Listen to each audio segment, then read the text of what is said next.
know the feeling you get when it comes up.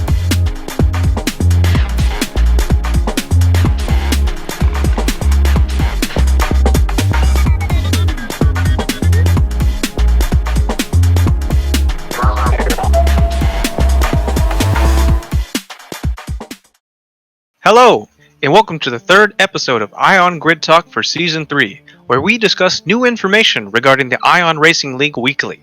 I am your host, Shay A, and with me is my co-host, Wolf Greg. To start off, you might have a few questions, including, where are we? Why have we never seen this place before? And why does it look like it's under construction?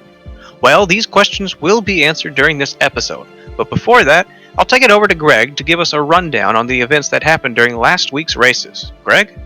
So last weekend for F1, we ran on the France street circuit, and in GT3, we ran in Australia. So France was our first weekend with upgrades.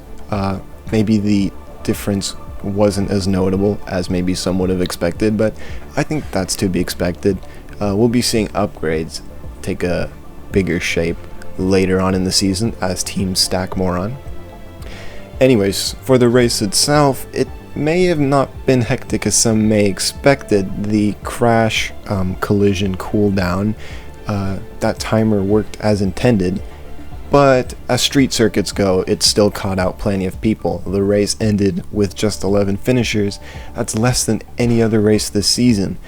Patrick Kuro won the race, which catapulted him to the front of the championship standings in the wake of Decare and Kekera's DNFs.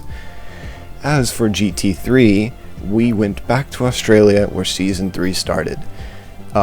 We saw the brutal chicane in the beginning of Sector 2 sending cars flying as it was before, and very notably, Breezy wins his first Ion race after a pretty decisive performance in the feature race, though the knock-on effects of his victory means he's under new rules, as Shea will explain. Certainly. As said last episode, Faster announced that there would be changes to the rules regarding series limitations through podiums. Those changes are now published and can be seen in the updated rulebook that can be found in the Discord links. Some of the most prominent changes include the change of the number of podiums necessary for drivers to be limited to one Pro Series. This number used to be 5, but is now 3. However, sprint races will still not count towards this. Also, if a driver in a Pro Series wins a race, not gets a podium, but wins a feature race, they are immediately restricted to one Pro Series. These restrictions between AM and Pro Series, however, have not been changed, as one podium in a Pro restricts you from running an AM, and the top 3 AM drivers of the season must move to Pro for the next season. Driver lineups have already been changing to conform to these new rules.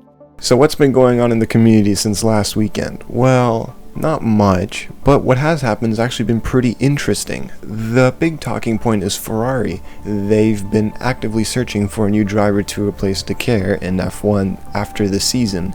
It has been revealed that a few drivers have been considered and spoken to, but as it stands, Dan Sahajek seems to be the one taking the seat. Though, even after the breaking news was revealed, Ferrari sources stated that it isn't 100% confirmed.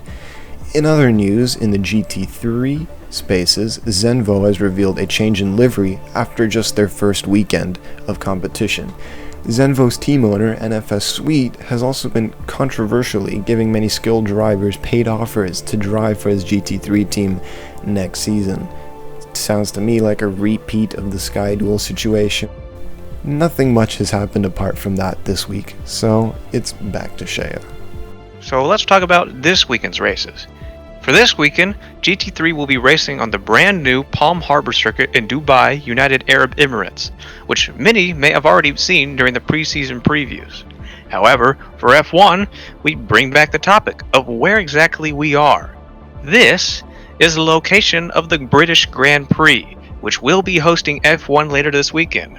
While the track itself is not complete, the layout is, and the full circuit is planned to be ready to race when FP1 comes around Friday.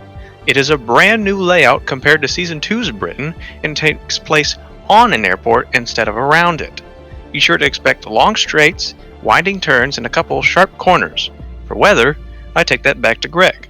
Britain's weather for the upcoming weekend in F1 will be quite stormy. We're expecting 90% precipitation on Friday and Saturday, so get your wet and intermediate compounds ready for what might actually be the wettest race so far this season. As for GT3 in the United Arab Emirates, it's clear skies, pretty warm weather this weekend. And that is all for the weather. And that will wrap up Grid Talk for this week. Thank you for watching. Be sure to catch us at the British Grand Prix this Saturday, where we will be racing F1 and F2, and then catch us Sunday to watch the running of the Dubai Grand Prix with GT3.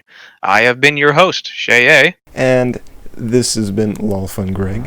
And we will see you next time, and see you on the track.